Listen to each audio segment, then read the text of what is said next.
todos y a todas. Buenos días, aunque me complace pues darles a todos y a todas nuevamente los buenos días. Me complace, como dije, saludarles y darles la más cordial bienvenida a esta nueva edición de la serie de conferencias magistrales de la Cátedra UNESCO de Educación para la Paz. Primero que nada, mi reconocimiento a la doctora Anita Yurki, quien dirige de forma magistral y pacífica la Cátedra de Educación para la Paz, y a todo su equipo de trabajo que también se integran a las labores que la cátedra realiza. Todo esto ciertamente bajo los auspicios no solamente de la UNESCO, sino también de la Facultad de Educación. Saludos a su decana, la doctora Ángeles Molina, y de este recinto de Río Piedras.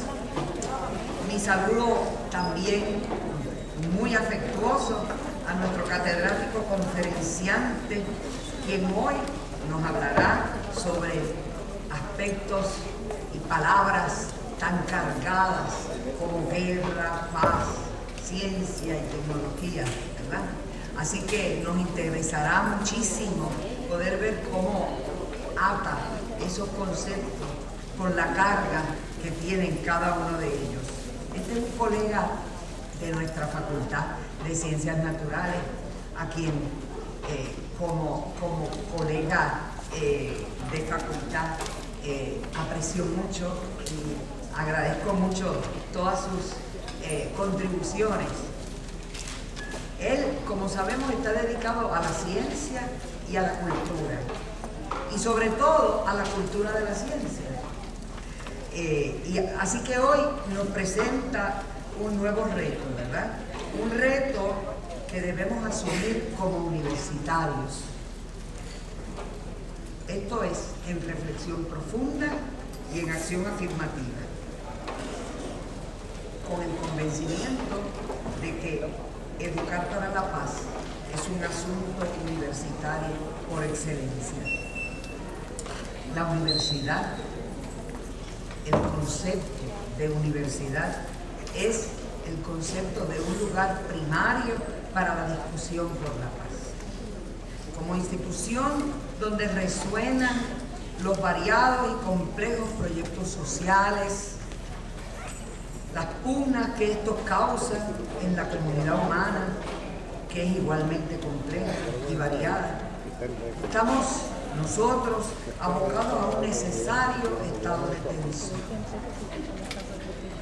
Puedo afirmar, como lo he hecho en otros momentos, que nuestra institución, donde reverberan los giros del mundo en sus causas y en sus consecuencias, existe en perenne estado de debate, y que ese estado de tensión que nos caracteriza y nos alienta traza el contorno de nuestra paz. Ciertamente, el estado presente de nuestro planeta nos declara incompetentes ante este reto tan antiguo: superar el estado de guerra o mantener la paz. Pero sigue siendo el debate reflexivo y la resolución de actuar lo que puede llevarnos a alcanzar la paz. La paz no es fruto de la inocencia. La paz no es un mero estado de cosas. La paz es más bien un proyecto perpetuo que siempre se ha de encontrar en riesgo de perderse. Es un esfuerzo continuo que nos coloca en un sistema de alta tensión, amenazado siempre por revertirnos al desorden, como ley física. La paz, tal como la vivimos en una institución como la nuestra, puede ser, y de hecho suele ser, agotadora porque compromete todas nuestras energías. Como universitarios sabemos, pues, que la paz está al final de un trabajo concertado, que la paz se negocia y se acuerda, que la paz requiere obediencia y lealtad, incluso a pensar de que dicha lealtad esté siempre cocinándose en el fuego lento de la suspicacia y la intolerancia. La tolerancia no es una simple actitud pasiva ante los acontecimientos, sino una actividad deliberada que resulta ser clave en la vida cotidiana de una institución como la nuestra. Gracias a la Cátedra UNESCO de Educación para la Paz, por muchos años en nuestro recinto, en donde ha hecho aportaciones significativas a esa reflexión sobre la paz. Es nuestra responsabilidad hacer de esas reflexiones un proyecto de vida. Por eso es para mí un honor y un placer dar la bienvenida al doctor Altshuler, cuya palabra esclarecida constituirá para nosotros una entrega más en nuestra larga carrera hacia un mundo más justo y siempre retante. Bienvenidos, bienvenidas y enhorabuena.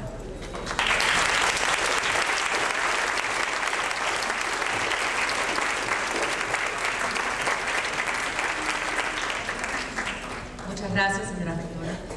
Dejo con ustedes en este momento al decano de la Facultad de Estudios Generales del Recinto de Río Piedras, el doctor Jorge Rodríguez Berrufo.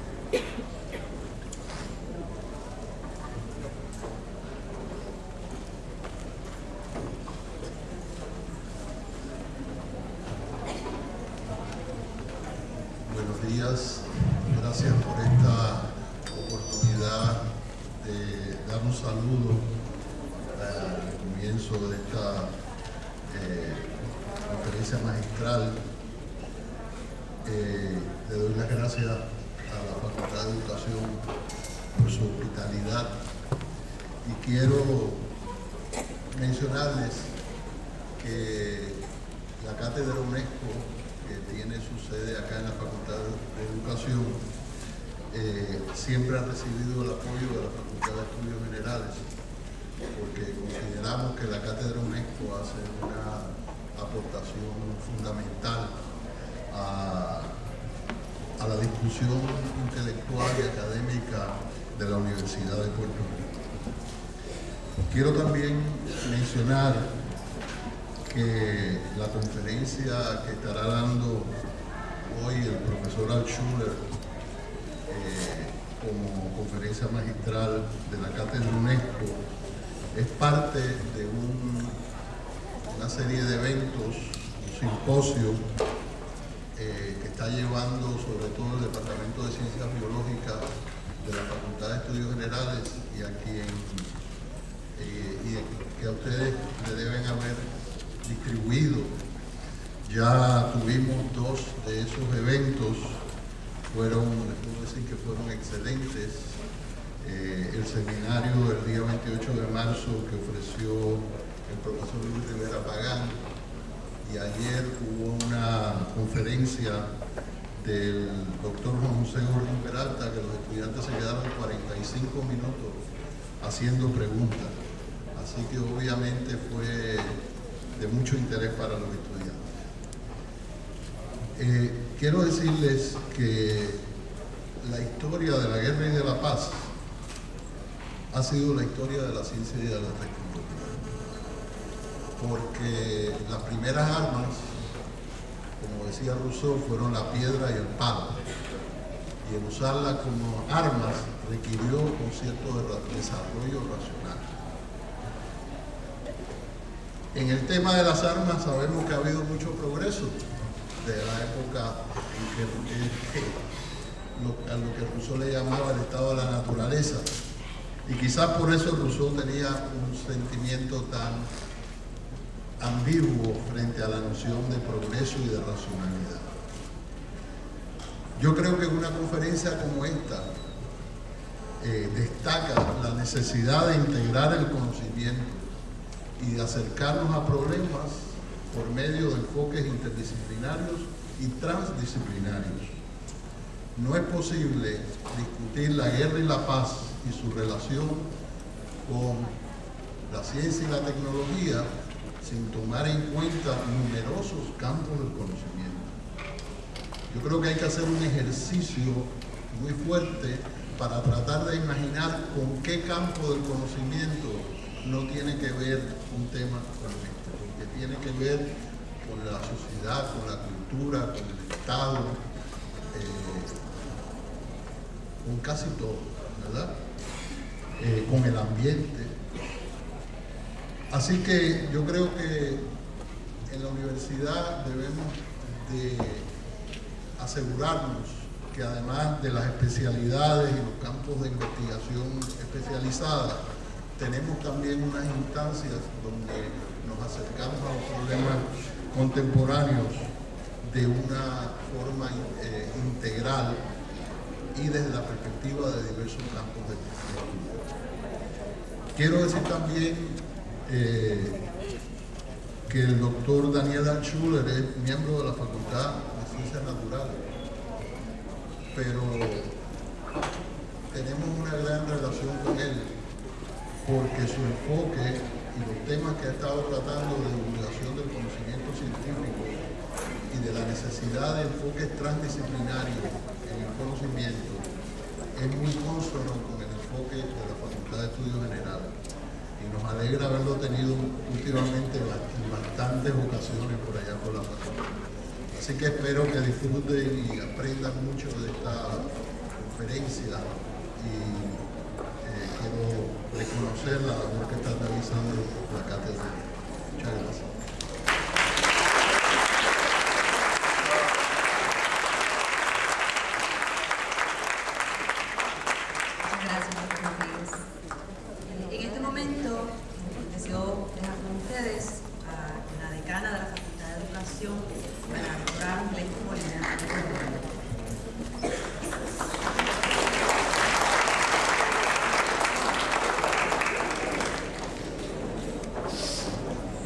Me uno a los saludos protocolarios que me precedieron y les doy una calurosísima bienvenida a la Facultad de Educación, que es la sede de la Cátedra UNESCO de Educación para la Paz y escenario de estas cátedras magistrales sobre la paz. Así que no quiero detener más el programa, que disfruten y que sea esta una de muchas ocasiones que visiten nuestra facultad. Gracias por estar aquí.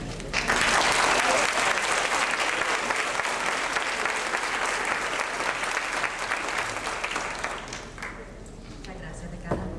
En este momento les dejo, y para el último saludo oficial, dejo con ustedes a la doctora Anita Jotkin, la coordinadora de la Cátedra UNESCO de Educación para la Paz y la persona responsable de esta actividad junto con nosotros en la cátedra. Ustedes, la doctora. Bienvenidos a todos, ¿no? Y que sea la primera de muchas actividades en las que participemos nuevamente, ¿verdad?, en colaboración con la Facultad de Estudios Generales. Pues en la mañana de hoy escucharemos al doctor Daniel Altschuler sobre el tema de la ciencia, la tecnología, la guerra y la paz. Se une así esta conferencia a la que hemos presentado por los pasados 10 años, abordando asuntos centrales para entender la cultura de guerra y violencia e iniciar el tránsito hacia una cultura de paz. Es la primera vez que abundamos sobre la importancia de la ciencia para entender el legado y presente de esa cultura de guerra, que por supuesto es esencial, especialmente ante el panorama ecológico al que nos enfrentamos.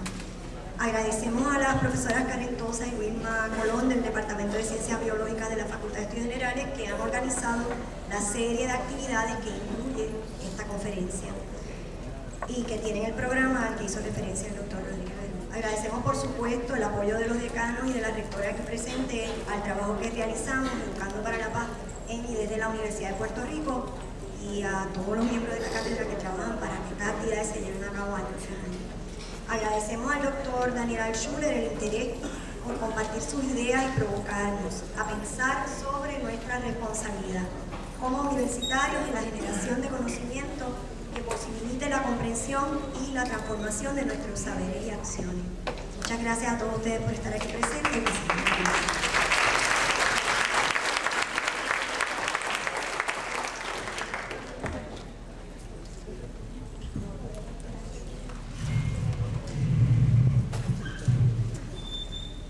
Daniel Roberto Altschuler Stern es catedrático de Física de la Universidad de Puerto Rico en Río Piedras pasado director del Observatorio de Arecibo. Nació en Montevideo, Uruguay, hijo de inmigrantes alemanes que huyeron del Holocausto. Se crió hablando alemán en su casa y español en la calle, donde también jugaba el fútbol con una pelota de trapo. Su doctorado en física lo completó en la Universidad de Brandeis, en Massachusetts, luego de lo cual hizo estudios posgraduados en la Universidad de Maryland. Su trabajo de investigación se relacionaba con los cuásares y el hidrógeno en galaxias, publicando numerosos trabajos en revistas profesionales. En el 1981 fue nombrado catedrático en el Departamento de Física de la Universidad de Puerto Rico en Río Piedras y en 1991 fue nombrado director del Observatorio de Arecibo, cargo que ocupó hasta el 2003. Fundó y dirigió la Oficina de Divulgación Científica del Observatorio por 3 años. Bajo su dirección se construyó en el observatorio un museo que ha sido visitado por sobre 1 millón de personas. En el 2005 fue nombrado presidente de la sección de Ciencias del Ateneo puertorriqueño. En el 2006 ocupó la cátedra UNESCO del Patronato Sur-Norte de la Universidad de Valencia.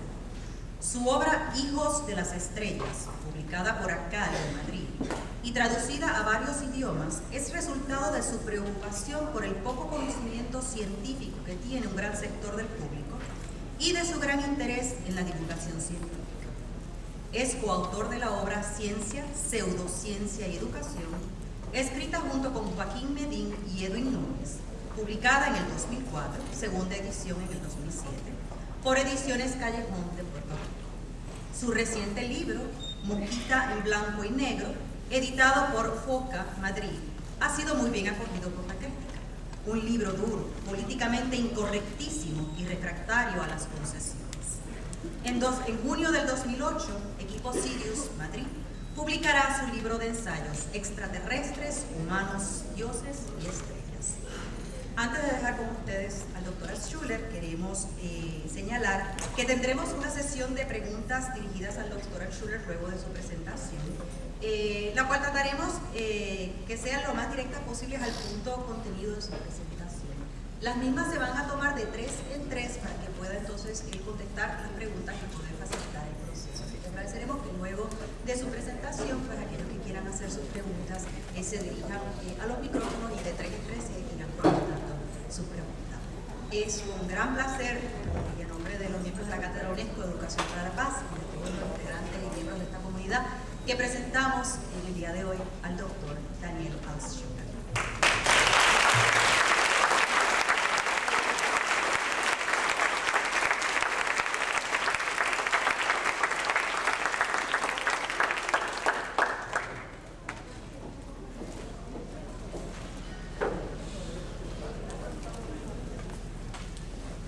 Buenos días a todos. Para mí ciertamente un honor y un gran placer poder dirigirme a ustedes, y el placer viene especialmente por ver estas caras jóvenes que son a quienes en realidad me dirijo, porque el mundo que ustedes van a heredar es el mundo que ustedes van a heredar. Antes que nada, mi agradecimiento a la señora rectora Gladys Escalona, al decano Jorge Rodríguez Medú por sus palabras, a la decana Ángeles Molina por su hospitalidad, y a Anita Yudkin, la coordinadora de la Cátedra UNESCO, y a Karen Tosas, coorganizadora del ciclo de conferencias La Ciencia al Servicio de la Paz y los Derechos Humanos. Gracias por haberme invitado y darme esta oportunidad. Tengo mucho que decir y poco tiempo, por lo tanto, contrario a lo que normalmente hago, voy a leer escondido detrás de esta pantalla. Y voy a leer rápido para poder cubrir el tema que quiero cubrir, los temas que quiero cubrir. En cierto sentido, esto es una lectura, una charla ilustrada, con lo cual estrictamente me refiero al hecho de que viene con ilustraciones. Y por lo tanto, me pongo a ver si logramos hacerlo en la hora que dispongo. Como verán, el subtítulo de la charla se llama La obsolescencia de los humanes. Eso no es un typo, no es un error, sino que decidí adoptar, siguiendo al filósofo Jesús Musterín, que buscaba una palabra para salirse del la cuestión de que hablamos del hombre cuando también hay mujeres, y entonces él se refiere al humano como orangután, humano, y por lo tanto el plural es humanes, no humanos, orangutanes. Y en ese sentido el humán macho es el hombre y el humán hembra es la mujer. Eso solo para aclararles que lo van a ver, y me parece una buena sugerencia. En otros idiomas lo hay, esa distinción de ser humano. Estos son los temas de los cuales quiero brevemente conversar, y a medida que pasemos la conferencia les voy a presentar esto para que más o menos sepan dónde es que estamos. Y si se me descuadra el asunto, alguien levante la mano y me diga que estoy hablando de la que no es, aunque tengo aquí, espero, bien organizado. Y antes que nada quiero comenzar con un poema de un poeta que quiero mucho, que nació en mi mismo país. Quiero presentarles un poema muy bonito que viene al tema de Mario Benedetti. 40.000 niños sucumben diariamente en el purgatorio del hambre y de la sed. Si la tortura de los pobres cuerpos empilece una a una las almas, y si el poder se ufana de sus cuarentenas, o si los pobres de solemnidad son cada vez menos solemnes y más pobres, ya es bastante grave que un solo hombre o una sola mujer contemplen distraídos el horizonte neutro. Pero en cambio es atroz, sencillamente atroz, si es la humanidad la que se encoge de hombros.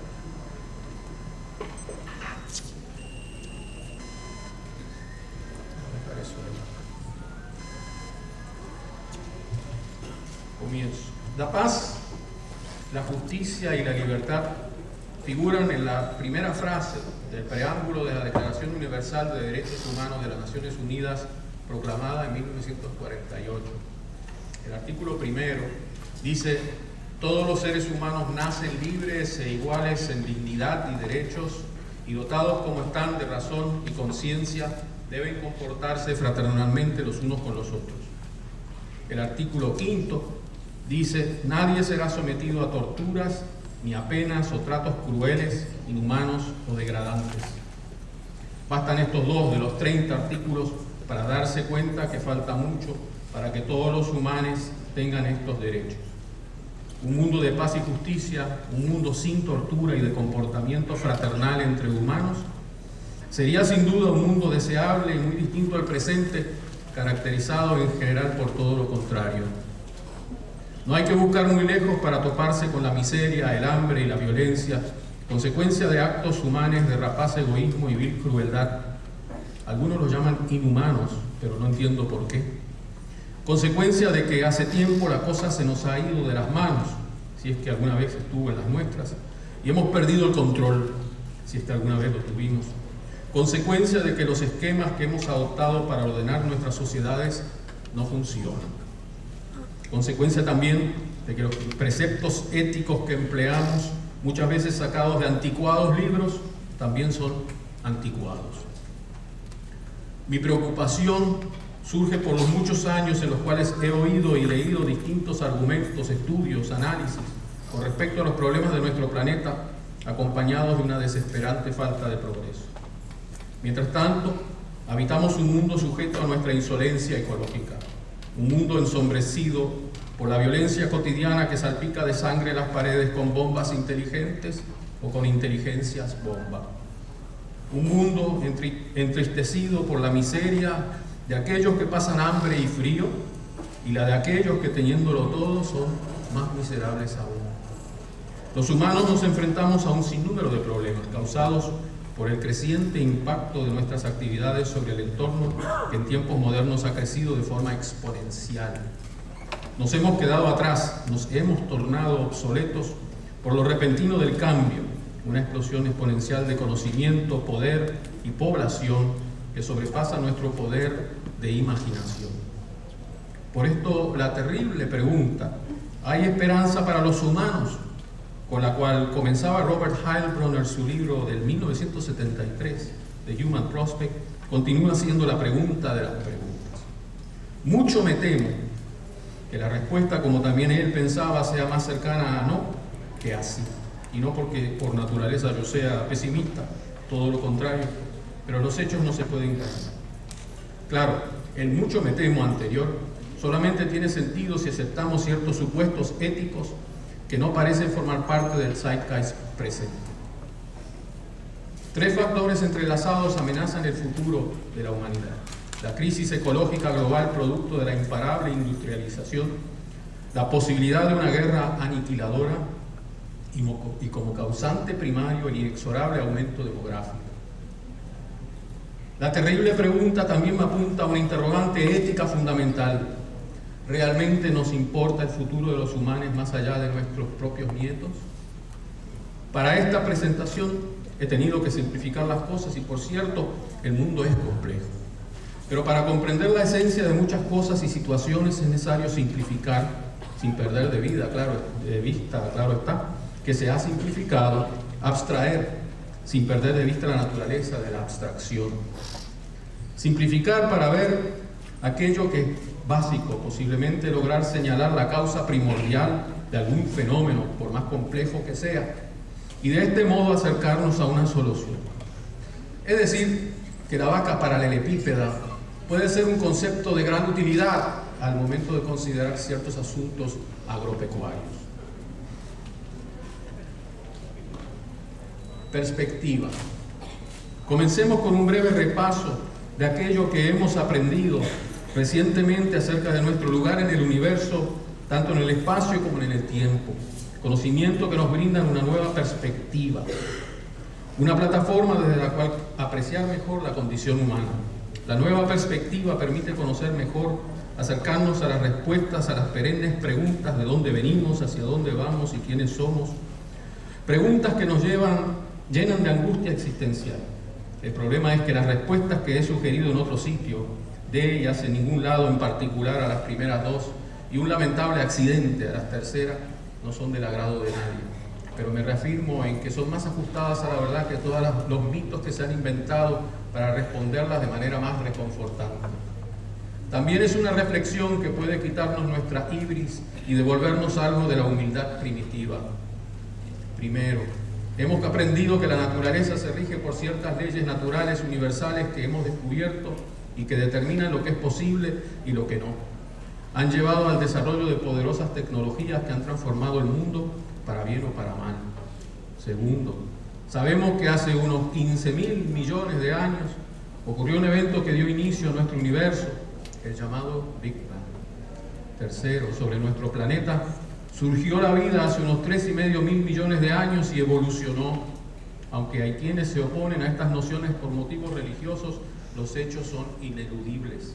El registro fósil también nos enseña que toda especie obsoleta se extingue. Cuarto, se estima que nuestra especie Homo sapiens en su forma anatómica moderna existe desde hace al menos 100.000 años. Ya los ancestros de Homo sapiens surgidos en África hace unos 2 millones de años y ahora extintos utilizaban herramientas de piedra. En aquellos tiempos las circunstancias eran muy diferentes. Los pequeños grupos habitaban grandes espacios con recursos naturales prácticamente ilimitados y la contaminación era mínima y fácilmente absorbida por procesos naturales. Supongo que los problemas entre las tribus se resolvían con violencia, pero con la técnica disponible, un palo o una piedra, el daño era limitado. En algún momento de la prehistoria inventamos armas de acción a distancia, la lanza, el arco y la flecha, y pasamos de ser depredados a ser depredadores. El primer paso al dominio total promovido por la técnica recientemente por la tecnología. Quinto, hace unos 10.000 años da comienzo el periodo geológico Holoceno que marca un hecho geofísico importante. El fin de la última era glacial, cuando la población estimada de humanos era de 10 millones apenas. Al comienzo del Holoceno, el planeta se calentó globalmente en unos 5 grados Celsius y los cambios fueron de una magnitud descomunal. La introducción de la agricultura y domesticación de animales, quizá como solución al problema de aumento demográfico en algunas poblaciones, produjo un cambio revolucionario en la conformación de las sociedades hasta entonces nómadas. Al introducir las nociones de propiedad privada, que no eran muy útiles para las anteriores sociedades de cazadores y recolectores, se produjeron cambios socioeconómicos fundamentales. Al liberar a ciertos individuos para otras tareas, ya que no todas las manos eran necesarias para la obtención de alimentos, comenzó una diferenciación social notable y la posibilidad de mantener fuerzas armadas dedicadas a la defensa de la sociedad que había dejado de ser nómada. Hace más de 250 años, cuando la población de humanos se estima en 800 millones, ocurrió una segunda revolución, la industrial, caracterizada quizá por el comienzo de la fabricación de máquinas por máquinas y la primacía de la máquina sobre la tierra como medio de producción. El invento de la máquina de vapor, una forma de convertir calor a trabajo mecánico, posibilitó la revolución industrial que cambió el carácter de la vida y el carácter de la guerra, supeditando al humano a la máquina. Más reciente aún es la revolución cibernética y mediática que, más de acortar distancias y achicar el mundo, lo ha sustituido por un mundo ficticio. Una nueva era. Varios hitos marcan nuestro despertar colectivo, una nueva realidad que requiere un cambio radical en nuestras ideas acerca del futuro de la humanidad. Enumero: lo ocurrido en Hiroshima, una ciudad al suroeste de Japón, el 6 de agosto de 1945, cuando la mayoría de ustedes aún no habían nacido, y en la cercana Nagasaki, pocos días más tarde, cuando bombas atómicas explotaron matando a 200.000 en un instante. La foto obtenida por los astronautas de Apolo 8 en órbita alrededor de la Luna en diciembre de 1968, que circuló por todos los medios e implantó en la mente de muchos la ineludible conciencia acerca de la finitud y soledad de la Tierra. El descubrimiento del agujero de ozono en 1985 por un grupo de investigadores británicos que hacía trabajos de investigación en la Antártica y que demostró sin lugar a duda que el impacto de las actividades humanas puede ser global. La determinación en términos de la temperatura global, concentración de gases de invernadero atmosféricos, daño ecológico y otras variables, el sistema terrestre se ha desplazado muy fuera del rango de variabilidad natural exhibido durante el último medio millón de años.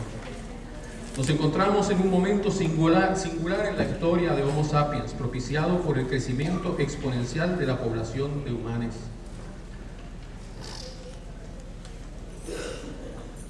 Ciencia y tecnología. En un mundo forzosamente dependiente de la tecnología, la democracia solo puede funcionar con un pueblo conocedor de la ciencia. Sin este conocimiento es imposible juzgar el valor de mandar una sonda exploratoria a Marte, la necesidad de reducir las emisiones de dióxido de carbono, el uso de energía nuclear, algo que vamos a tener que considerar, o el efecto de alimentos genéticamente modificados. Por otro lado, en un plano más esencial, la ciencia descubre una belleza profunda y extraordinaria en la naturaleza. Sobre la ciencia solamente mencionaré un par de cosas fundamentales que se refieren a la empresa científica más que al contenido de la ciencia. Junto a otras expresiones culturales que enaltecen nuestra existencia, la literatura, la música y otras artes expresivas, la ciencia es parte de nuestra cultura y nos brinda una forma muy especial de conocer. Posiblemente sea esta y no sus consecuencias materiales que tanto exaltamos, una de sus contribuciones más importantes a la humanidad. La ciencia nos ha brindado una nueva visión del mundo en el cual habitamos, una visión que ha liberado el espíritu humano, o al menos tiene potencial de hacerlo. Lo más importante de la ciencia es la ciencia misma, es decir, la forma de pensar y operar que nos ha acercado a un profundo entendimiento de cómo funciona el mundo. El objetivo de la ciencia es, motivado por curiosidad o utilidad, comprender el mundo que nos rodea. Su metodología es consecuencia de entender la falibilidad de nuestros sentidos. La ciencia provee una descripción paulatinamente más exacta y abarcadora de una realidad mayormente inobservable, cuya naturaleza es independiente de las teorías utilizadas para describirla. La ciencia nos ofrece un mapa de esa realidad y pretende descubrir la verdad. Las teorías progresan y las más recientes se ajustan más a la realidad que las anteriores. La ciencia, aunque conservadora, es inherentemente autocorrectiva y en eso radica su progreso. Muy distinto esto de aquello que se acepta por dogma, como la idea de que el humano fue creado recientemente por un acto especial divino, diseño inteligente. Idea compartida según las encuestas por algo como la mitad de los estadounidenses, lo cual es alarmante, ya que demuestra el nivel de ignorancia científica. La ciencia es un modo de producir conocimiento confiable, de buscar la verdad, donde por verdad entendemos la correspondencia de nuestras ideas sobre el mundo con nuestras observaciones. Una verdad que siempre será aproximada y no absoluta. La empresa científica es una actividad social estructurada de tal forma que luego de un proceso de aceptación por consenso, los resultados de la ciencia se incorporan al conocimiento público. El indiscutible éxito de la ciencia se debe a que al explicar la naturaleza acepta solamente explicaciones racionales con una alta dosis de terapia de la realidad empírica, la cual nos ofrece la posibilidad de librarnos de la superstición, fantasía e ilusión, por más que la fantasía y la ilusión sean bienvenidos y hasta necesarios en otras partes del quehacer humano. No hay agentes o entidades sobrenaturales. De hecho, un análisis de este concepto fácilmente demuestra que es un sinsentido. Los criterios de Galileo Galilei y de Bertrand Russell son una guía obligatoria para el temperamento científico y muy deseables para el resto del quehacer humano. Ya en 1612, Galileo Galilei nos enseña que en lo tocante a la ciencia, la autoridad de un millar no es superior al humilde razonamiento de un hombre. Y Bertrand Russell nos dice que es indeseable creer una proposición cuando no hay fundamento alguno para suponer que sea cierta. Aceptar argumentos inválidos o premisas falsas tiene consecuencias que van de lo inocuo hasta lo desastroso. Así, si usted cree que poniéndose un collar de cuarzo se defiende de la mala vibra de otros, esto es bastante inocuo. Y si le hace sentir mejor, si le sube su tan afligida autoestima, entonces, aunque sea por razones equivocadas, no hay problema grave. Por otro lado, si aceptando los testimonios de otros, usted cree que yendo a Medjugorje o donde sea, se va a curar milagrosamente de una enfermedad y por lo tanto no va al médico a tiempo, las consecuencias podrían ser desastrosas.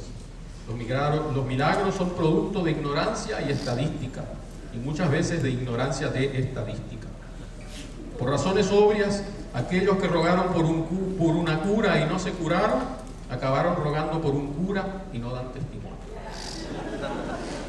La ignorancia y falta de razón, junto con el inexistente sobrenatural, nutren los batallones en los que se arriesgan el pellejo los jóvenes más jodidos de la sociedad, que marchan con el cerebro lavado a matar o morir. Por último, sobre un planeta en el cual fuimos condenados en mito y realidad a no entendernos, como lo dice Génesis 11:5, he aquí que todos forman un solo pueblo y todos hablan una misma lengua, siendo este el principio de sus empresas. Nada les impedirá que lleven a cabo todo lo que se propongan. Pues bien, descendamos allí mismo y confundamos su lenguaje de modo que no se entiendan los unos con los otros. La ciencia ofrece el único lenguaje universal que permite que personas de muy distinto trasfondo cultural se puedan entender y así superar la tragedia de Babel. Esto es sin duda una contribución que no se debe despreciar. En lo único que podrían haber estado de acuerdo estos dos es en lo que dice ahí. La frontera entre ciencia y tecnología es algo borrosa y además la ciencia misma se nutre de la tecnología, pero podemos hacer una distinción filosófica entre ambas. La ciencia como búsqueda de conocimientos de un valor ético neutral, o al menos el conocimiento obtenido lo es, pero no así la tecnología. Esto dentro de la salvedad de que la motivación, planificación y apoyo financiero de la ciencia son determinados por fuerzas sociales y políticas que no son neutrales. Pero el conocimiento obtenido es objetivo, su valor de verdad no depende de quién lo propone. Y neutral, es decir, que su utilización puede hacerse con fines moralmente aceptables o reprobables. Cuestión de números. Hago una parte de carácter matemático para tratar un par de asuntos que son factores importantes en nuestra perspectiva, ya que nuestras intuiciones matemáticas a menudo fallan. Nuestra intuición matemática no entiende las consecuencias de un cambio de carácter exponencial. Este carácter que se da en situaciones en las cuales el crecimiento es proporcional a la cantidad que ya existe. Algo muy distinto al crecimiento lineal. Así el crecimiento de una cuenta de ahorros a una tasa de interés fijo o el crecimiento de una población con una cierta tasa de natalidad, ya sean bacterias o humanos, tiene carácter exponencial, mientras que el crecimiento de una carretera a la cual se le agrega 1 kilómetro por día, sin importar cuánto se haya construido, es lineal. Conocida es la vieja fábula, que aparece en múltiples formas, de un rey que quiere recompensar a un súbdito con joyas y oro por haber inventado el juego de ajedrez. El súbdito le dice que se conforma con que le dé un tablero de ajedrez con un granito de arroz en el primer cuadrado, 2 en el segundo, 4 en el tercero, 8 en el cuarto y así, duplicando cada vez hasta recorrer todos los cuadrados del tablero. Sin pensarlo mucho, el rey accede, sin darse cuenta que no hay arroz en la tierra para cubrir esta deuda. La última casilla del tablero contendría unas 300.000 millones de toneladas métricas. Lo interesante de este proceso exponencial es que a la mitad del proceso, en el cuadrado 31, hay nada más que 70 toneladas, una cantidad muy manejable. La población total del planeta tiene un comportamiento aproximadamente exponencial, con una tasa de crecimiento que ha cambiado y está disminuyendo por fortuna, y es hoy más o menos 1.5%. Podemos obtener una idea intuitiva de lo que son 6.000 millones de humanos si proponemos que cada uno se para sobre 1 metro cuadrado de espacio y calculamos el espacio total que ocuparía la población presente de la Tierra. Me sorprendió el resultado y supongo que a ustedes también les sorprenderá. Cabemos todos en una superficie de unos 50 por 150 kilómetros, como la de Puerto Rico, una fracción muy pequeña de todo el planeta. No somos tantos entonces. Al considerar la cantidad de humanos que somos, no basta el número, sino que lo importante es el impacto sobre el planeta. Nuestro dilema existencial se puede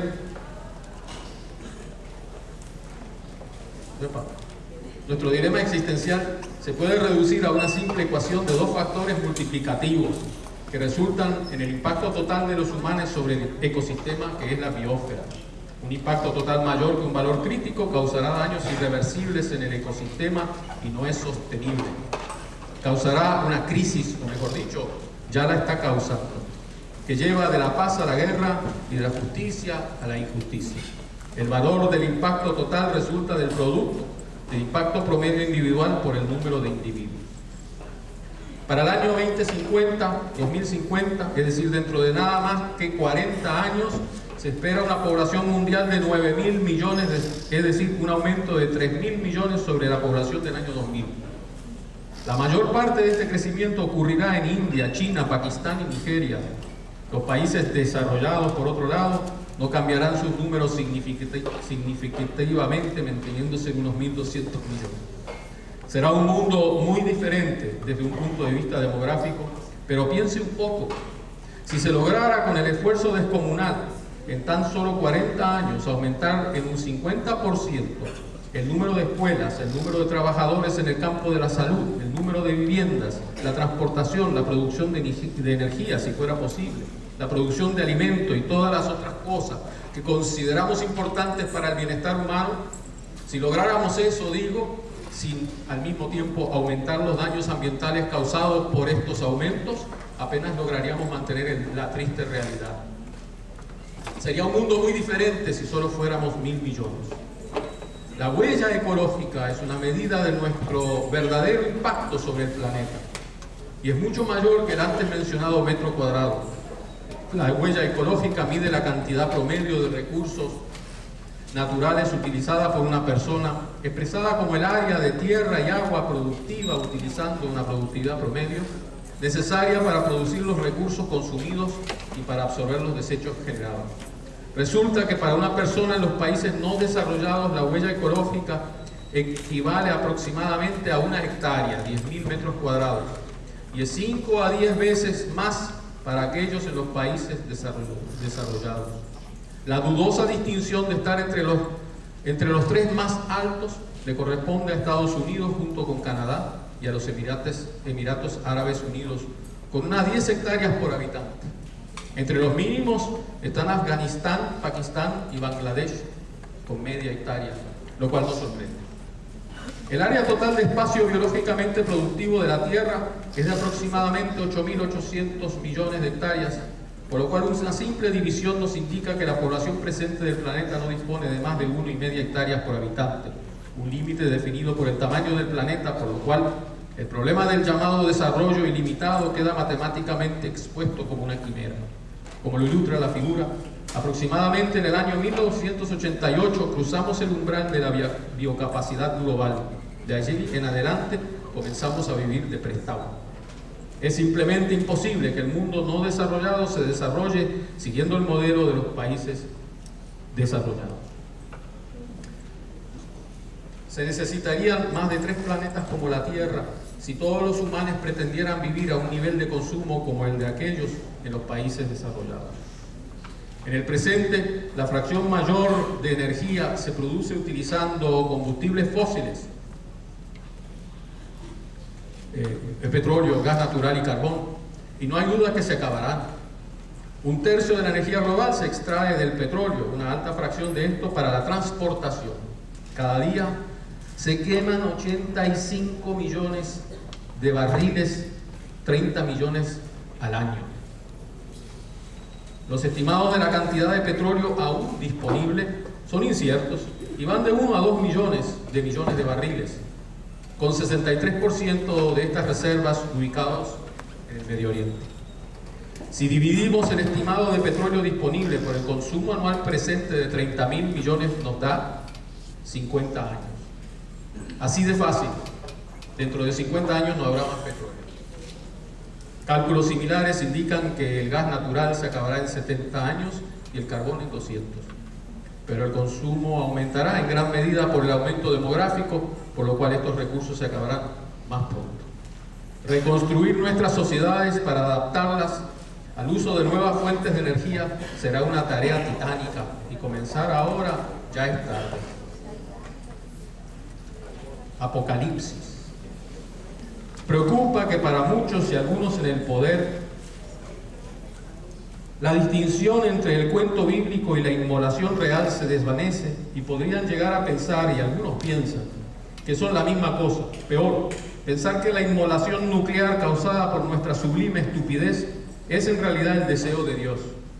La ignorancia, el fanatismo, la superstición y la ambición nos llevarán al Armagedón.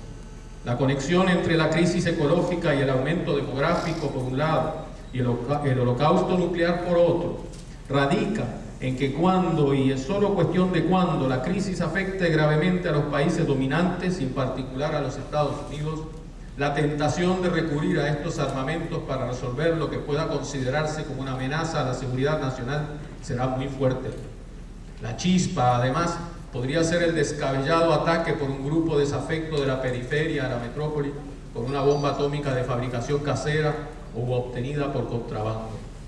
Si no logramos una paz entre los humanos y la paz de los humanos con la naturaleza, entonces podremos escoger entre un final repentino causado por un holocausto nuclear o uno más lento causado por el envenenamiento de la atmósfera.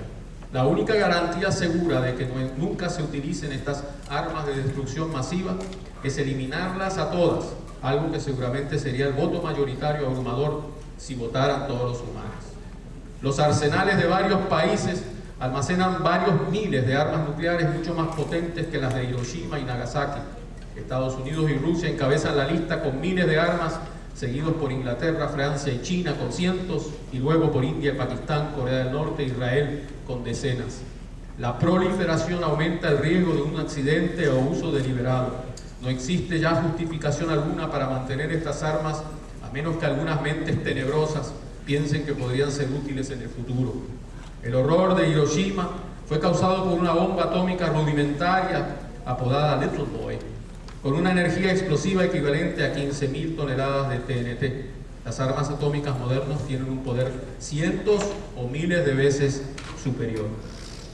El mismo día, el presidente Harry Truman informaba a los ciudadanos por radio desde la Casa Blanca sobre la bomba atómica de Hiroshima con el siguiente comentario: "We thank God that it has come to us instead of to our enemies, and we pray that He may guide us to use it in His ways and for His purposes." utilizarla a su modo para sus propósitos. Debemos ciertamente preocuparnos por el lento aumento de temperaturas promedio causadas por nuestro uso de combustibles fósiles, pero no debemos olvidar la posible súbita disminución de las temperaturas y sus consecuencias causadas por el invierno nuclear desencadenado por el anticristo hombre. La bomba atómica es testimonio, por un lado, del poder de la mente, de la sorprendente realidad física de algunas fórmulas matemáticas escritas en la libreta de un científico, y por otro, testimonio de nuestra idiotez, ya que no fuimos lo suficientemente inteligentes como para no construirla. El que insista en patinar sobre hielo delgado se hundirá ineludiblemente en aguas heladas. Es cuestión de tiempo. Guerra. Quienes nos condenan a la guerra son aquellos que controlan el poder, aquellos que tienen mentes tenebrosas y poco que perder, ya que mandan a los hijos de los pobres a matar o a morir. La historia de la humanidad ha sido una de violencia de un grupo hacia otro en búsqueda de una ventaja política, geográfica o económica. En el caso de guerras entre naciones, el denominador común es la obtención de algún recurso escaso. Es una historia de xenofobia generalizada en la cual el extranjero no es visto con buenos ojos. Es necesario antes que nada identificar al grupo. Fácil de hacer si pertenecen a otra tribu o a otra nación. Más fácil aún si son distintos en apariencia, de otra raza, que podamos considerar inferior. Nunca se consideran superiores. En ocasiones, diferencias muy sutiles, como entre los Hutu y Tutsi de Ruanda. La otra forma de agrupar al enemigo es de acuerdo a lo que piensan. En el caso de que no piensen, entonces se pueden agrupar de acuerdo a sus creencias. Este proceso ha contribuido a los más viles actos de salvajismo imaginables, desde las torturas de herejes y la inmolación de humanes bombas, hasta varios genocidios del pasado y del presente. La religión permite separar primer paso en el camino al genocidio. Si arriba puse como primer hito de la nueva era de los trágicos eventos de Hiroshima y Nagasaki, no fue principalmente por pena de algo pasado, sino por miedo a que en el olvido estas cosas puedan ocurrir otra vez, con armas mucho más devastadoras que las rudimentarias armas utilizadas entonces, ya que la falta de memoria puede hacer pensar que simplemente son otra opción del arsenal a utilizarse cuando se considere necesario. A diferencia de las atrocidades históricas que podríamos describir como artesanales, la era atómica ofrece la muerte industrial indiscriminada e impersonal.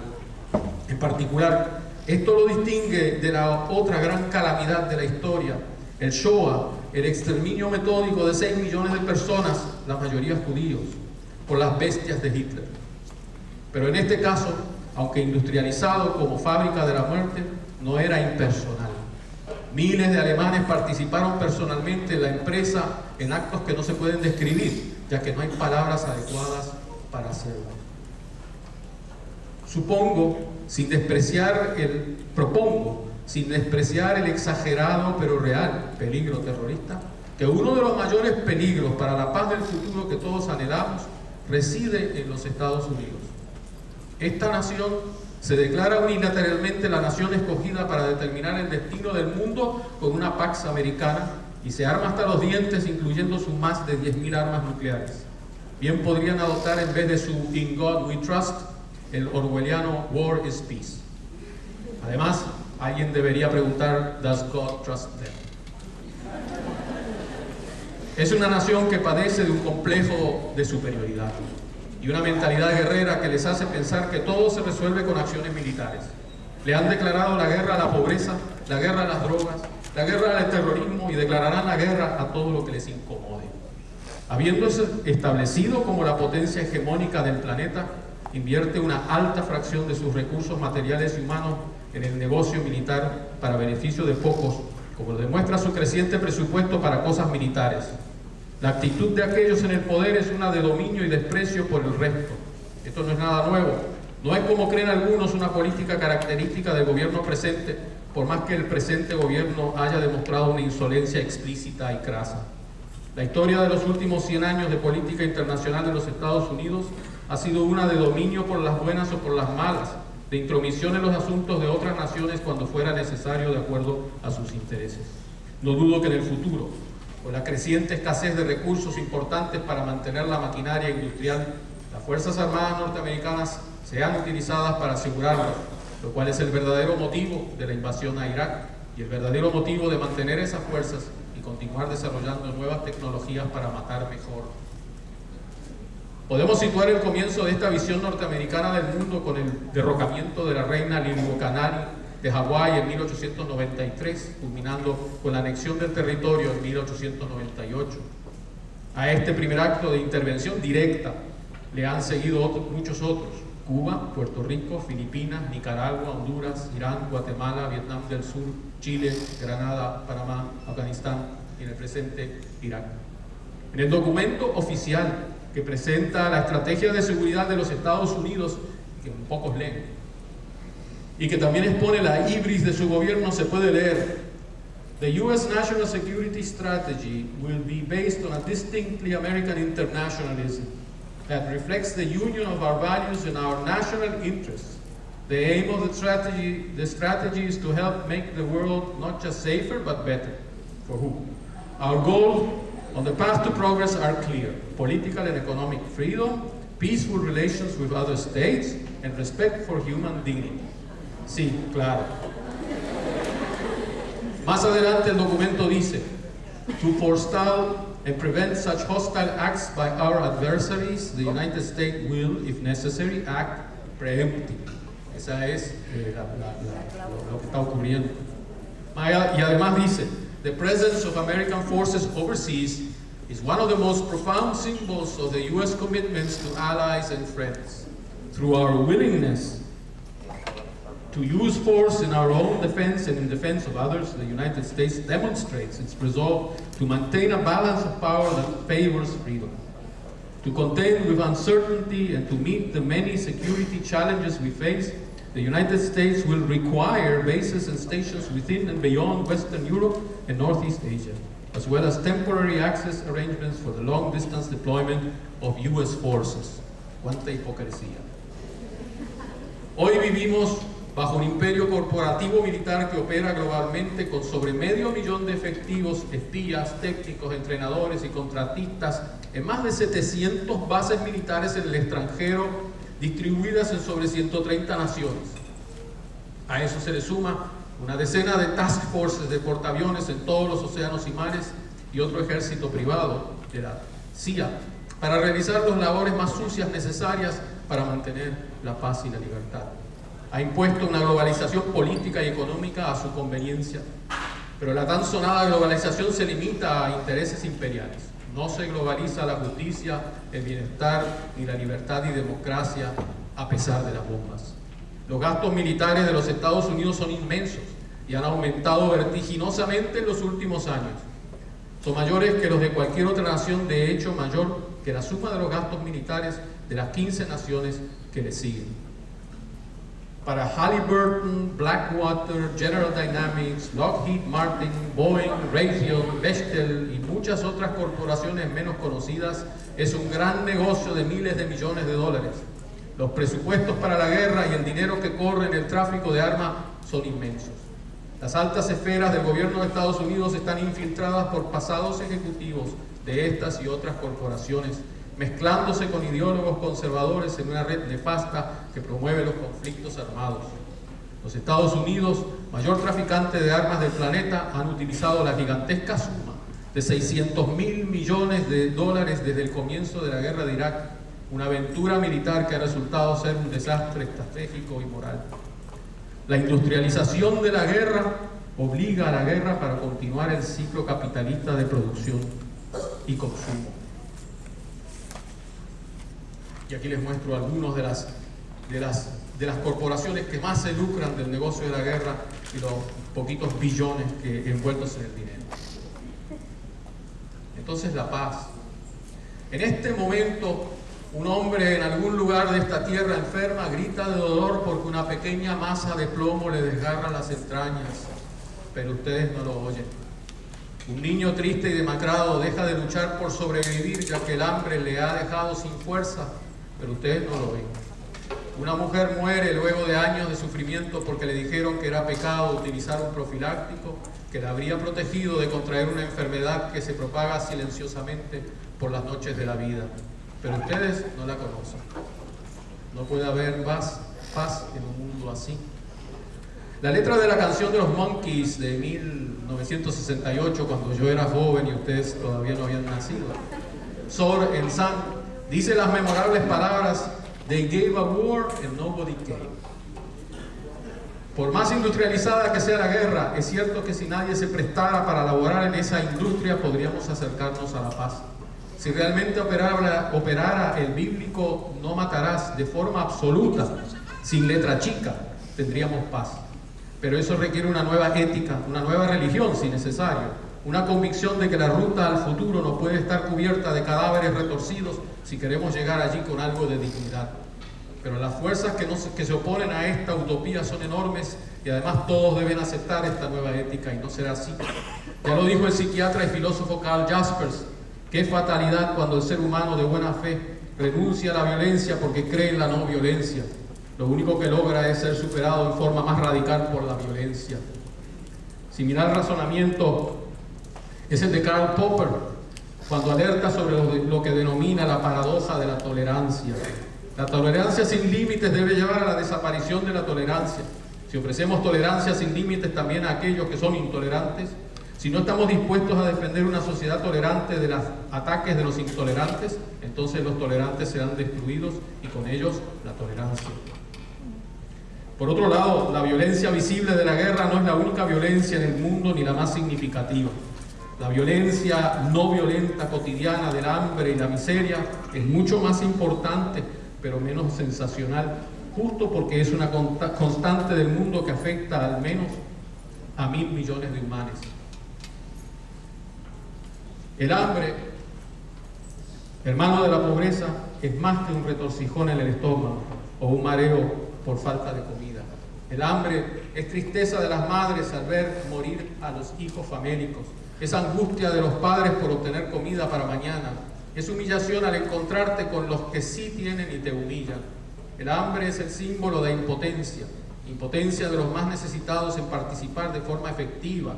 Es decir, no tan solo poniendo una cruz bajo una papeleta electoral cada 4 años, en las decisiones sociales, políticas y económicas en el ámbito de la nación que habitan y que afectan sus vidas. Según los informes del Fondo de Población de las Naciones Unidas, en el mundo hay unos 1.000 millones, un sexto, que son analfabetos, 2/3 de ellos mujeres. Más de 1.000 millones de personas están privadas de satisfacer sus necesidades básicas de alimentos, salud, educación y vivienda. El 20% de los más ricos del mundo son propietarios del 80% de la riqueza del mundo. No puede haber paz en un mundo así. Quien mire el planeta desde afuera, un alienígeno, se dará cuenta que necesitamos urgentemente de nuevas ideas, nuevas formas de conformar nuestras sociedades y conductas que efectivamente lleven a un futuro de paz y justicia como el que la mayoría reclama. La situación es crítica, pero pocos se alarman por ello, y menos están dispuestos a hacer lo que es necesario. Las razones por este estado de negación son varias, pero hay 2 que son dominantes. Es en parte un problema de percepción y en parte de engaño. Se habla de una crisis global, pero no la percibimos directamente, ya que nuestro entorno inmediato es relativamente pequeño. Los ojos que ven la crisis se encuentran montados en remotos satélites que desde a gran altura perciben los cambios globales, pero para la mayoría de los individuos lo que ven esos ojos es imperceptible.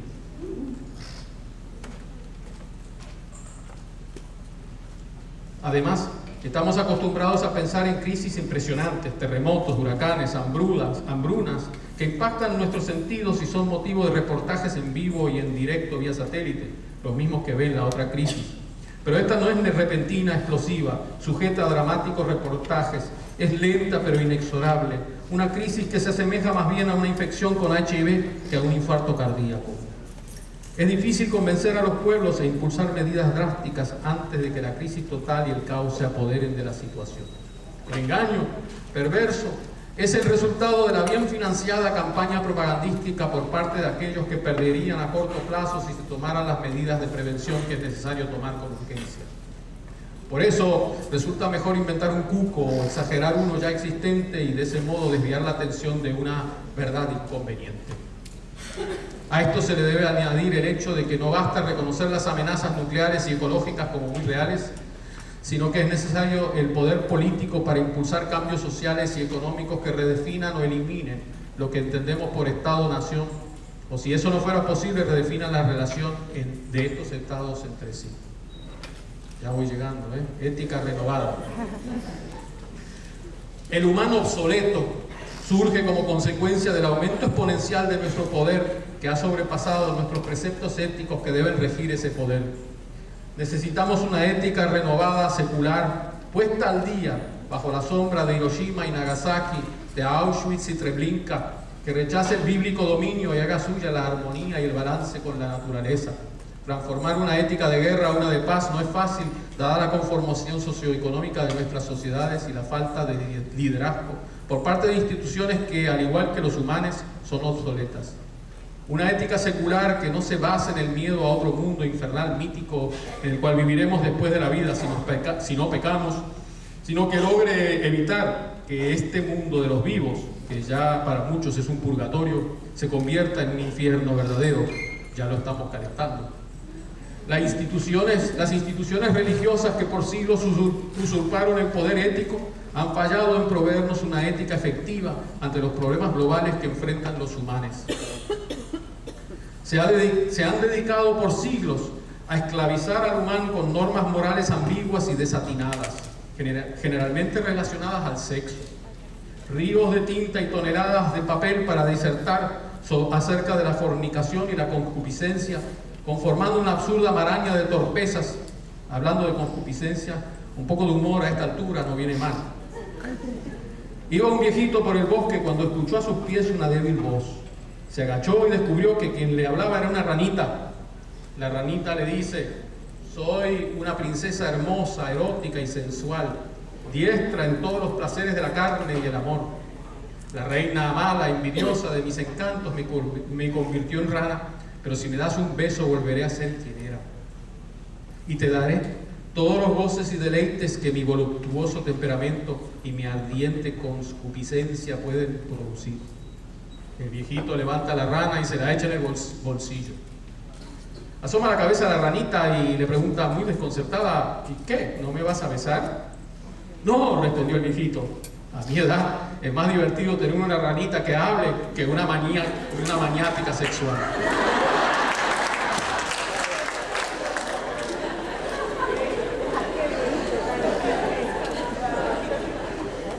En las palabras de la teóloga alemana Uta Ranke-Heinemann, en tiempos recientes la teología moral católica ha perdido su reputación. Con su ingeniosa fantasía sexual se encuentra prácticamente frente a un montón de vidrios rotos. Es una demencia dada como religiosa y referida a Dios que distorsionó la conciencia humana. Cargó a los seres humanos con necedades rebuscadas para condicionarlos a ser acróbatas morales en vez de hacerlos más humanos y humanitarios. En nombre de algo sobrenatural, inhumano y misántropo, oprimió la naturaleza y naturalidad de los humanos como para que en algún momento su manto encubridor se rasgara. Su teología no es una teología y su moral no es una moral. Su presuntuosa estupidez la llevó al fracaso. Recientemente, el Vaticano decidió que era necesario aumentar la lista de 7 pecados capitales. Ahora se agrega la manipulación genética. Están avisados una gran cantidad de biólogos. El daño ambiental, se abren los portones del infierno. La acumulación excesiva de riquezas y el narcotráfico y hasta el consumo de drogas. No menciona cuáles, y una de las peores, el tabaco, seguramente queda extenta. Bueno, más vale tarde que nunca, pero lo obsoleto del humano se refleja en lo obsoleto de la Iglesia Católica. Y su bancarrota ética se demuestra por lo que quedó fuera. No es pecado torturar, no es pecado lanzar bombas para convertir humanos en lonjas sangrientas. No debemos confundir lo obsoleto con lo antiguo. Muchos preceptos éticos antiguos no son obsoletos. Entre ellos propongo que tiene supremacía la regla de oro de Confucio en Analectas, que dice: no hagas a otros lo que no quieres que te hagan. Jorge Richman, en su monumental Trilogía de la Autocontención, libros que les exhorto a leer después del mío, claro, nos propone 3 supuestos éticos básicos: universalismo moral, Los intereses de todo y cada uno de los humanos cuentan lo mismo moralmente. Cuestionamiento del antropocentrismo excluyente. Los intereses de los humanos no son los únicos que cuentan moralmente. El principio de consideración igualitaria de los intereses se extiende más allá de la barrera de nuestra especie. Responsabilidad especial de los humanos, únicos agentes morales conocidos dentro de nuestra biosfera respecto a los demás seres vivos y la integridad de la biosfera. Y tres dimensiones en torno a las cuales se articula la cuestión moral en nuestro mundo presente: humanidad actual, generaciones futuras, norte, sur, humano y animal.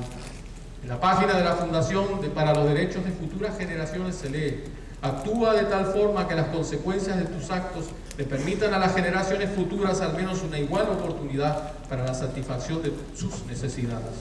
Retorno entonces a la pregunta del principio: ¿realmente nos importa el futuro de los humanos más allá de nuestros propios mitos, propios nietos?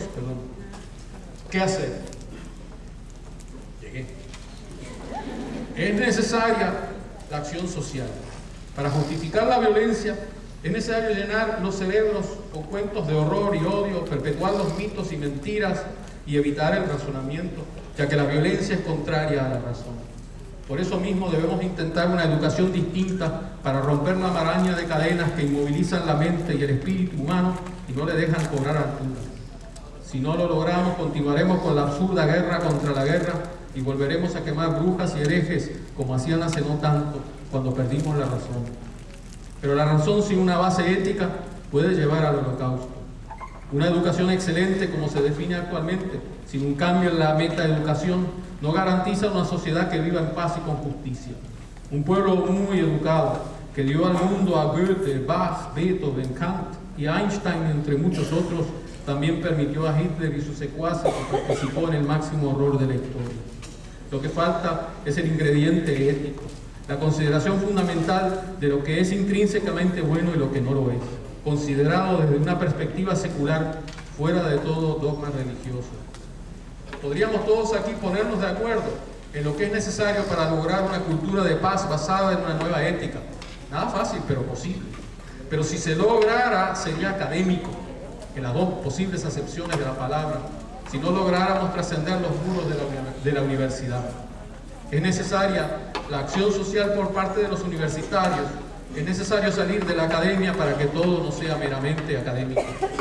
Y afuera, y quizá también dentro, nos encontraremos con abrumadoras fuerzas que se oponen al cambio, y aunque encontremos algunos aliados, será necesario también superar un muro mucho más alto que el universitario, cruzar las fronteras geográficas y culturales, ya que un mundo de paz solo es posible si todo el mundo se apunta. No será fácil superar a los angostos y anacrónicos nacionalismos, a pesar de que estamos todos sobre el mismo barco. Despojarnos del mítico castigo de Babel es, a toda vista, casi imposible. No es esto una postura pesimista, es meramente realista. Hay algo que me inquieta y no logro entender, aunque creo saber cómo surge. No veo ni oigo la protesta de los jóvenes por lo que está pasando alrededor de ellos por culpa de los adultos.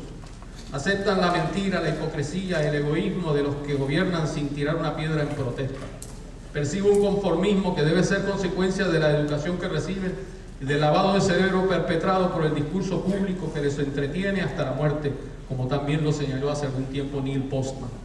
Los medios de comunicación de masa constituyen un eficiente sistema de condicionamiento, de adoctrinamiento más efectivo que el imaginado por Aldous Huxley y más insidioso que el control impuesto por los sistemas totalitarios, justo por no ser impuesto explícitamente. Le sumen un letargo intelectual causado por el mantra que dice que las mejores cosas de la vida son las cosas, que eres lo que manejas y que su misión en la vida es ganar dinero para adquirir cosas. Confunden el símbolo de la paz con el de la Mercedes-Benz. Como dato, les cuento que el signo de la paz fue inspirado en el lenguaje semafórico de banderas y las letras NED de Nuclear Disarmament. Mucho me temo que, dadas las condiciones cada vez más críticas, el recurso a la violencia represiva y a la violencia para asegurar recursos cada vez más escasos sea cada vez más frecuente.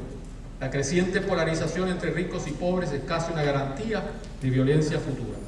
Solo nos queda intentar transformar por medio de la educación, incluyendo una fuerte componente ética a los que nos siguen, los que heredarán este mundo de lamentos.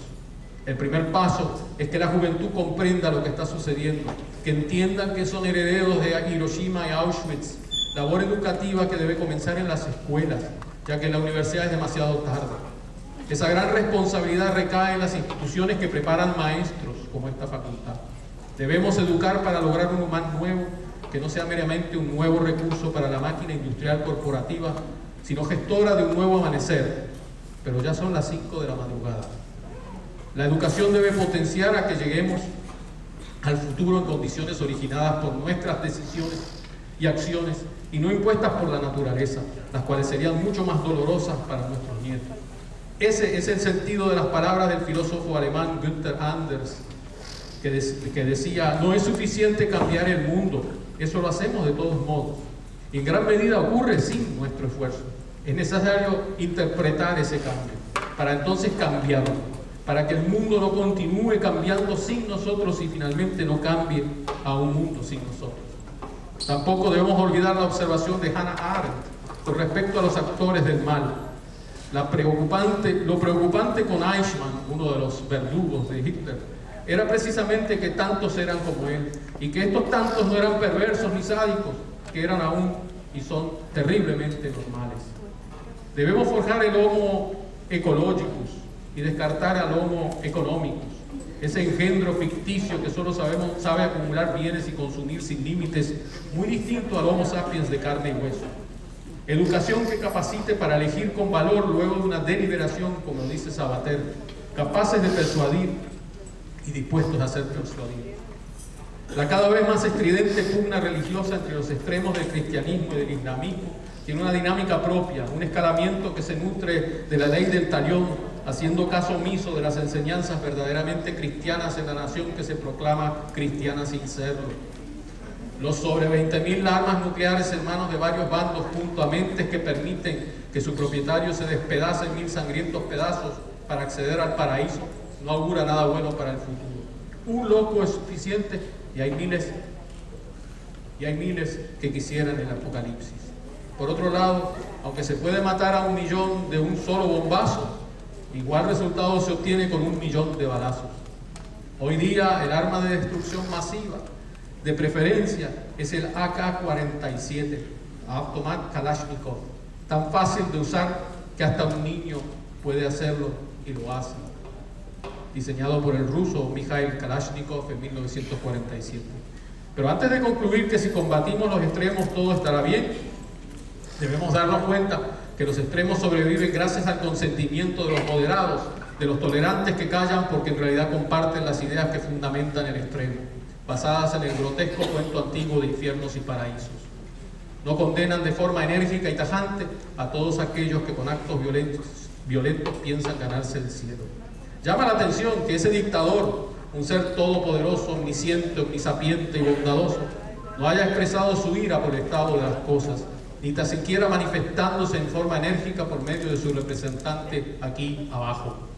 Pero ya sabemos que ese tampoco tiene los cojones necesarios para condenar lo que hay que condenar, al igual que un antecesor suyo no dijo ni pío cuando los nazis exterminaban a millones de humanos. Volviendo a Popper, la tolerancia a los intolerantes conduce en última instancia a la tiranía. Debemos luchar a toda costa contra el enemigo de la mente tenebrosa, pero no con un AK-47 al hombro y un libro sagrado bajo el brazo, sino que con una renovada ética secular y con la fuerza humilde de la razón, en vez de la razón arrogante de la fuerza. Ante los poderosos recursos del complejo industrial militar, poco es lo que se puede hacer, aunque no por eso debemos claudicar. Concluyo este discurso con una cita del final de mi libro Boquita en blanco y negro, refiriéndome a la letra de un tango que decía que el mundo fue y será una porquería, ya lo sé, en el 506 y en el 2000 también. Otros días me parece que a esto no lo cambia nadie, que Discépolo tenía razón, que el mundo fue y será una porquería. Las fuerzas que operan contra el cambio son abrumadoras. Por eso estoy esperando el día que una nave extraterrestre aterrice en el Jardín de las Rosas de la Casa Blanca, luego de vanos intentos por parte de las Fuerzas Armadas más modernas del planeta para evitarlo. Veré con gran alivio cuando un ser pequeñito con voz monotónica declara a través de todas las emisoras de radio del mundo, en un inglés similar al de los juegos de Nintendo: Mr. President, this is ours now. Irónico, ¿no? Una especie de Mesías. Gracias a ustedes por el tiempo que perdieron.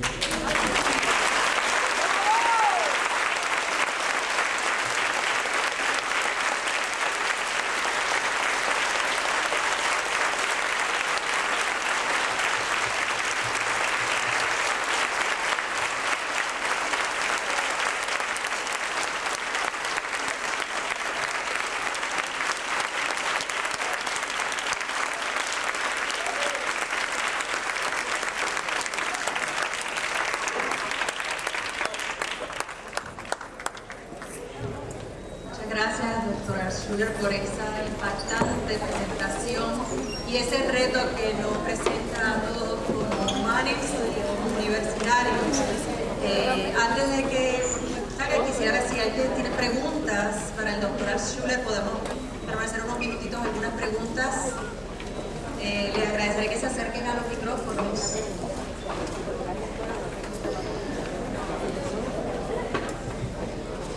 Vamos, amores. ¿Viste? Te comprometo la libertad. Adelante, adelante.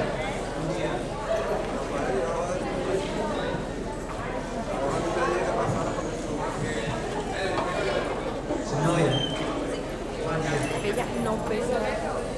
Avisa a la mitad que Quería decir, yo fui estudiante de un curso de educación para la paz, buenísimo. Y algo que nosotros estudiamos en este curso es que nuestro deseo no es lo de eliminar conflictos, sino de buscar maneras para resolverlos. Así que yo lo menos que yo quiero es crear conflictos, sino pienso que es bueno tratar maneras de resolverlos. Entonces yo creo, desde la cita que vi en la presentación, donde dice que es indeseable crear una posición cuando no hay fundamento alguno para suponer que sea cierto. ¿Se acuerda de eso? Quisiera decirle, perdón, Bertrand Russell. Yo quisiera recordarle que quien ha leído el mito de la caverna de Sócrates fácilmente comprende que la más grande ignorancia de la percepción de un científico es la de creer que algo no existe por el mero hecho de que él no pueda detectar los microscopios y telescopios. A mí me parece estúpido afirmar que lo sobrenatural no existe y que los milagros no existen. Sobre todo si uno quiere ser escuchado por una población que es por la mayoría cristiana. Sobre todo me parece indeseable mencionar todos los aspectos negativos de la religión, como los dogmas y el mal uso del concepto de Dios, y no hablar de los aspectos positivos y Entiendo muy bien. los aspectos buenos espirituales que ponen la conciencia y la base del mundo. Yo te voy a responder, entiendo por dónde vas y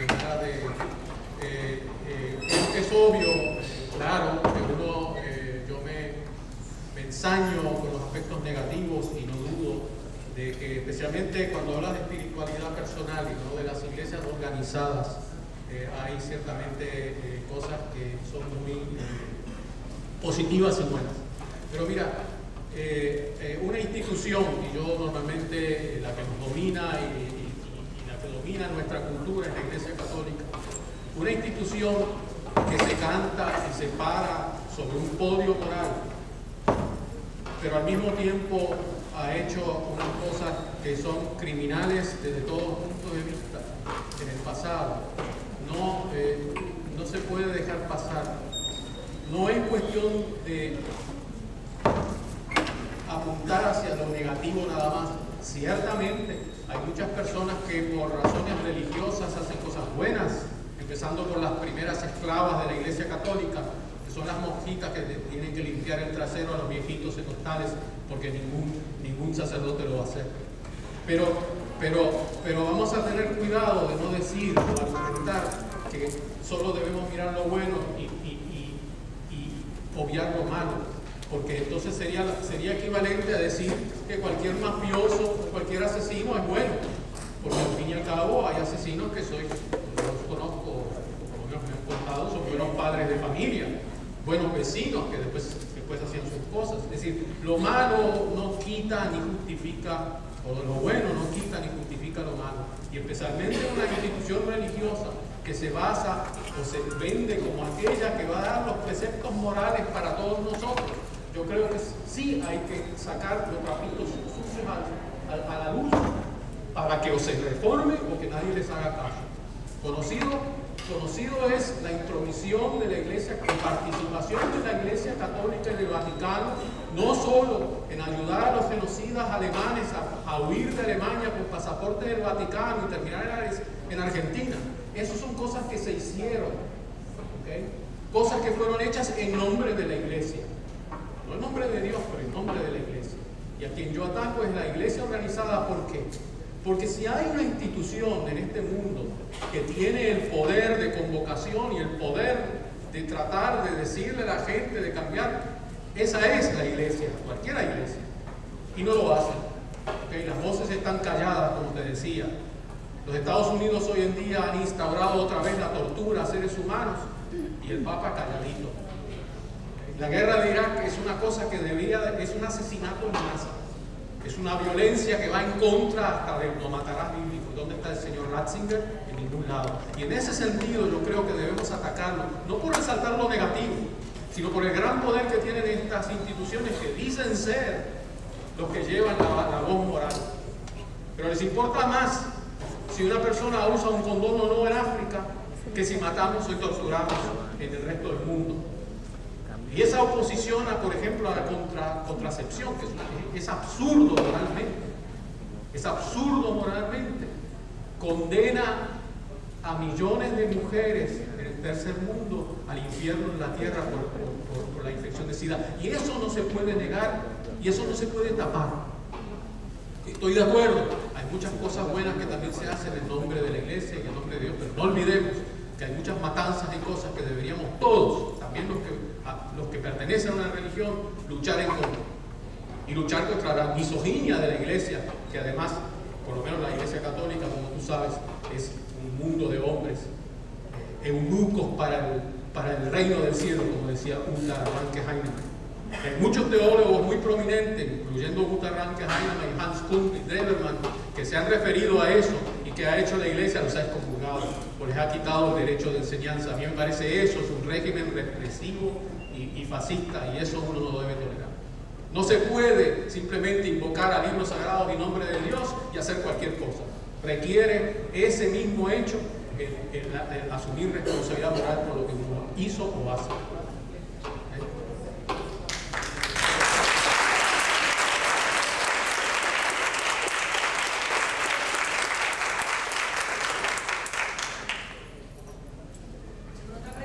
Preguntas y comentarios. Pónganse ahí, así vamos.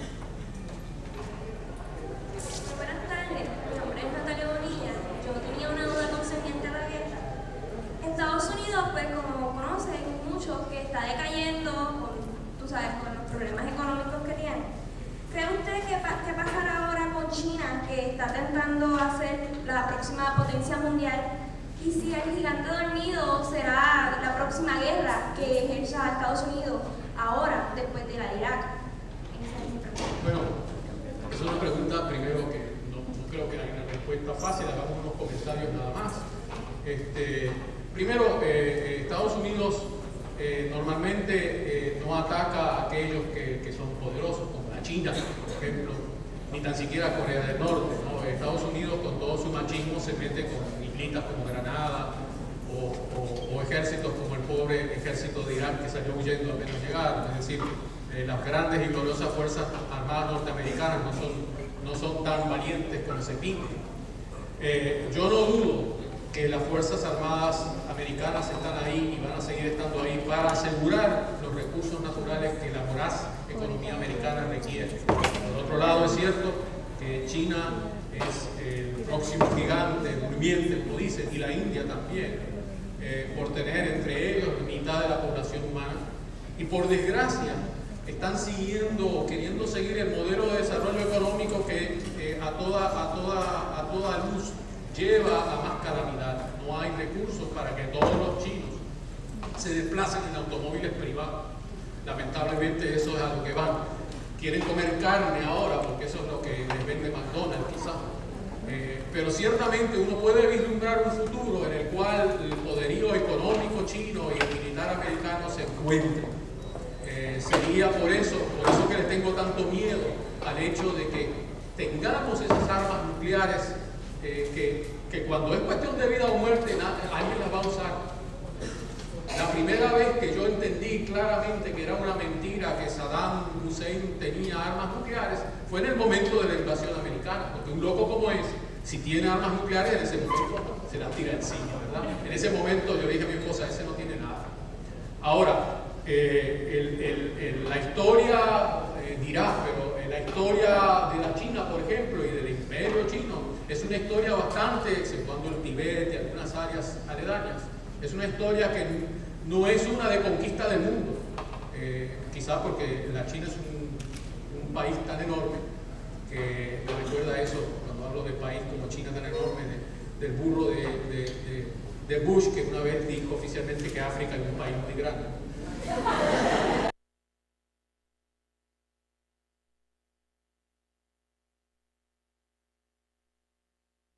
Realmente nos importa lo que pase de aquí a 100 años, porque si no hacemos, pues nos ponemos a bailar la canción del fin del mundo con Rubén Blades y ya.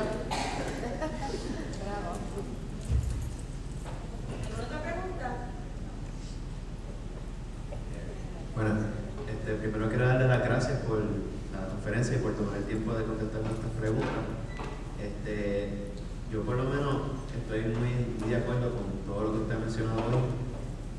Sin embargo, mi preocupación es que, entendiendo lo que usted dice de una nueva ética y de propagar esta ética en la universidad y en la escuela, aunque me parece tremenda idea, mi preocupación es la maldad del hombre y el hecho de que pueden haber personas que son inteligentes y que pueden entender la nueva ética y pueden entender la nueva moral y sin embargo no la ponen en práctica porque son personas que creen en sus propios intereses, porque vivimos en un mundo que crea personas como Bush, como Hitler, como Pinochet, que abusan del poder y que han arruinado la vida de millones de personas.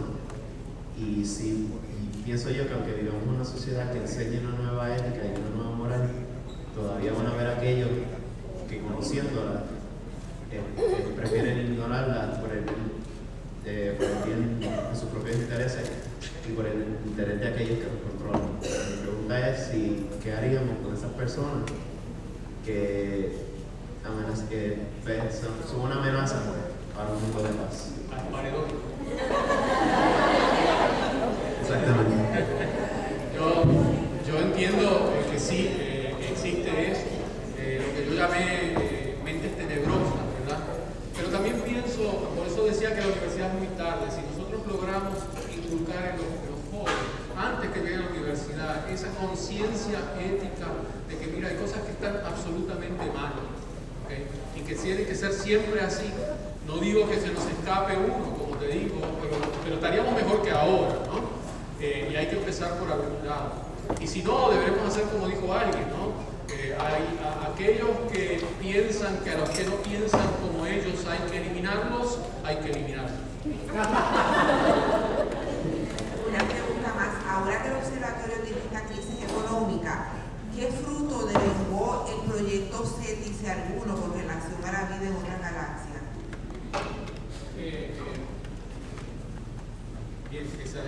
No, el proyecto de búsqueda de vida inteligente en otras galaxias, otras estrellas en realidad, otros planetas, no es un proyecto que en el momento se está realizando en el Observatorio de Arecibo. Se realizó por muchos años esa búsqueda infructuosa, por más que algunos dicen que hablamos con ellos todos los días. Y no me asombra porque fíjense que es tan difícil encontrar vida inteligente sobre este planeta.